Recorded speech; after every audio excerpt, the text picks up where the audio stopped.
Hi, everyone. My name is Hank Corbett, and I'm a staff scientist at the University of North Carolina. So today I'm going to talk to you about this new instrument that we're working on, calling the Argus array. Argus, like Swift, is not an acronym. It's named after the radio telescope in Star Trek: The Next Generation. So normally this is the part where I'd say it's a very weird-looking telescope and have to explain a lot about how it works.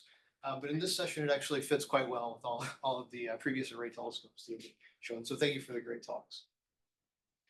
So the idea here, much like with LAST and with Atlas and many others, is to take a large collecting area and spread that across lots of small telescopes to cover a large section of the sky.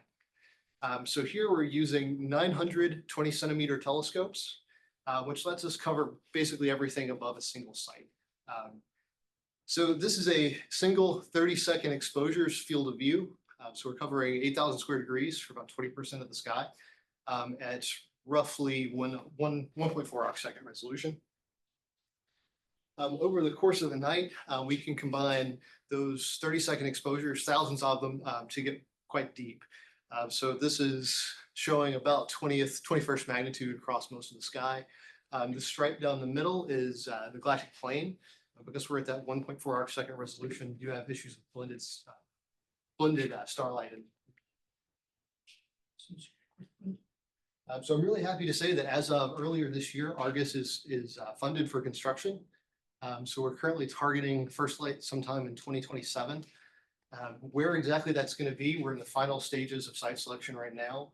So hoping to have a sort of finalization of that and an announcement in the next couple of months, maybe. Right now, all of our Argus Sim simulation package has the Northern Hemisphere's reference site. But don't read too much into all of the sky maps being north. One advantage of having that 8,000 square degree field of view is that arguments about follow-up patterns and how to tile the sky get really easy. Because we only have one pointing available at any given time. We can point up, and that's about it. So for survey strategy, we have to debate filter placement, like which telescopes get which filters, and how long we keep the shutter open. So for exposure time, we are basically chasing the back route limit during dark and gray time. So at most sites, that's 30 to 60 second exposures.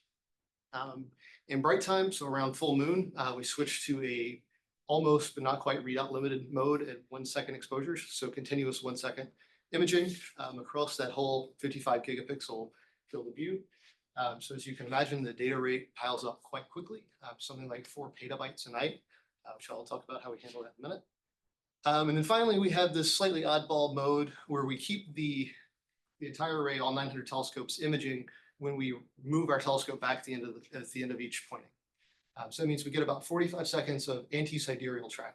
So all of these constant sources become streaked, and basically the light curve on very short time scales is reflected in the sort of shape of that streak.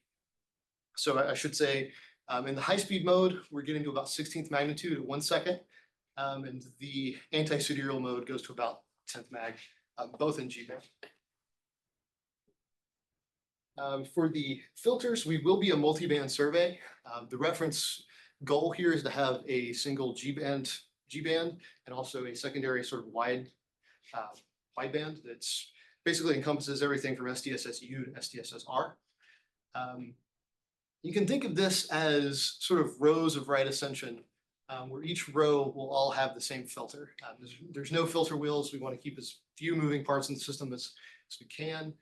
So every 15 minutes, you'll switch from one filter to the next. Across the sky, there should never be more than about a 15-minute gap between colors. So it's close to simultaneous for most transients, most objects of interest. Should also say there are overlap regions between the cameras, about 600-700 square degrees across the sky. So in those regions, you will have simultaneous multiples. So our team has been working on this basic concept for almost 10 years now. This is our sort of early pre-prototype system, Everyscope. You can see these are very, very small telescopes, 6 centimeters across.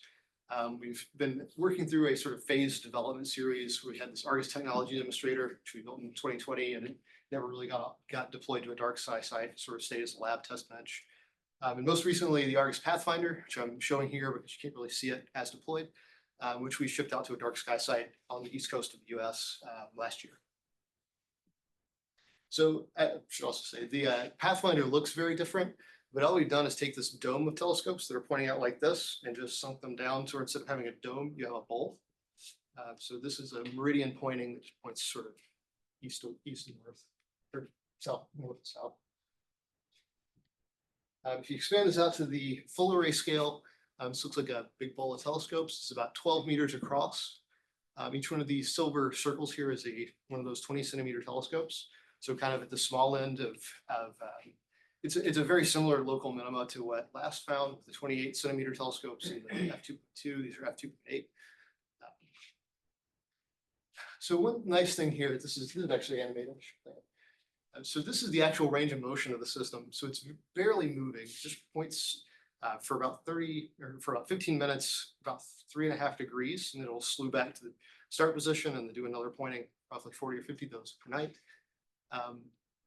All of the telescopes are arranged so their fields of view intersect right here. So you can imagine if you took a big, nice piece of glass and put it there, you could put the whole thing inside. So that's exactly what our plan is, which is to enclose the system in a building much less fancy than this. This is a geodesic dome, because we thought it looked cool. The actual system is, the actual engineering drawings right now are basically a big box with a skylight. But by doing that, you get to put all the telescopes in a nice air-conditioned environment with air filtration, very little foot traffic going through, so hopefully they'll stay stable for the duration of the survey, just about. You'll also notice there's this nice little cartoon data center on the edge. In practice, this might be a little larger, it might be a separate building, but it will have to be on site. Coming off of these telescopes, it's hundreds of gigabits per second, up to about a terabit per second in some of the observing nodes that we're considering. So getting that over the network to your local cluster is prohibitive cost-wise, and not everywhere we're considering to do that. So instead, we're running our pipelines on site and doing a very rapid down select of the raw data, both for analysis and for distribution. So this is very heavily inspired by the postage stamps used by Kepler and TESS. So we take every image as it comes off the camera, gets broken down into these large helpix-based segments, which sort of the unit of work for image subtraction for co-addition. Because it's helpix-based, it's hierarchical. We can go through and define smaller regions, which are these little black cells. And then we can make mini pixel cell by cell decisions about what data we want to keep and what we don't want to keep. So there's two ways this can happen. One is much like TESS. We have an input catalog of sources. That's the blue squares of things that the science team, meaning anyone who's interested, says ahead of time we should keep this data. And second, there are these red squares that are identified by our pipelines in real time. So these are things like we think we see a supernova that's in this region. We're going to want to keep those pixels for some surrounding amount of time. This is lossy, so everything that's not in one of those squares does get deleted, but it doesn't get deleted immediately. All of the data at full resolution will be cached for about a week, maybe two, depending on which observing mode we're in, whether 30 minutes or 1 second. That's going to be on site. It has to be local because again, you're having many terabytes per night. That data will be accessible to the science team. Again, anybody that's interested, come talk to me. That's a technical limit that we don't want to stream all of that data elsewhere. But then long-term, everything else will be publicly available, hopefully very close to within cadence. So that's the sort of equivalents of the postage stamps from TESS and Kepler, where we have pre-selected targets, transient detections, that kind of thing, and then just zeros everywhere else. So this compresses very tight. Also, low resolution maps that are kind of a trivial storage position. So the goal for all of this is to have Argus be a piece of public data infrastructure, which means that all of the data needs to be public and needs to be public as quick as possible. For us, that means within cadence. So doing these 15-minute pointings that get collapsed to 15-minute coads, those should be available within 15 minutes. Likewise, we're planning to release all of our transient alerts with as little latency as we can. Typically, that's going to, right now, the reference implementation of that is with NORLab and Terry's. That's Terry's in the cloud, not in the Mediterranean. So that's, but that's not an exclusive sort of arrangement. We're very open to talking with other brokers who's interested in that. Finally, I'll just end with this quick comment on our science team. If you have any strong opinions on filter choices, those aren't ordered yet. I had a little spot down in the corner. We were considering going to a 3-filter system, something more like a conventional GRI. If that would be if that kind of thing would be useful to your science, I'd love to hear about it. We're at this point of probably 2-3 years out from first light. So really good to hear people's opinions on how to do this. I should say the science team, joining the science team is a completely non-financial relationship. We're just looking to figure out how to better serve. Thank you.